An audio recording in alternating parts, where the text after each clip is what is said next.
بسم اللہ الرحمن الرحیم۔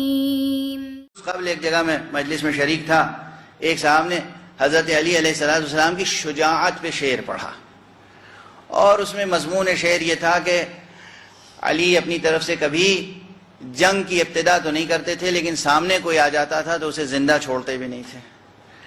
یہ گویا شجاعت کی تعریف کر رہے تھے۔ میں نے تقریر جب اس کے بعد کی تو میں نے کہا بھائی میں معذرت چاہتا ہوں، ایسی مدح نہ کیا کیجیے حضرت علی علیہ السلام کی، یہ حضرت علی علیہ السلام کی شجاعت نہیں ہے۔ علی علیہ السلام کی شجاعت کی کیفیت کچھ اور تھی۔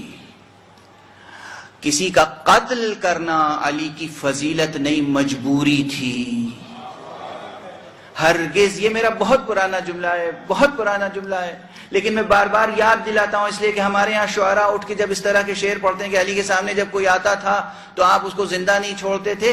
علی ابن ابی طالب کسی کو مجبوراً قتل کرتے تھے، مجبوری تھی قتل کرنا، نہ کہ فضیلت۔ آپ زندگی کی خیرات بانٹنے کے لیے آئے تھے، زندگی عطا کرنے کے لیے آئے تھے۔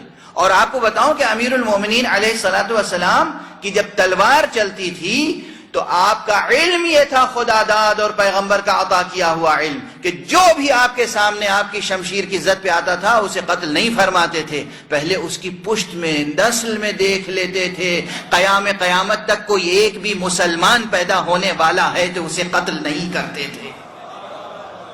پھر آپ کہہ سکتے ہیں کہ جو سامنے آیا اسے نہیں چھوڑا۔ علی کی شجاعت کی ایک مثال ذکر کر دوں آپ کے سامنے جو تمام مورخین متفق ہیں، اور وہ یہ ہے کہ جب امیر المومنین علیہ السلام میدان جنگ میں جاتے تھے تو اکثر اپنے قدموں پہ جاتے تھے، گھوڑے پہ نہیں جاتے تھے۔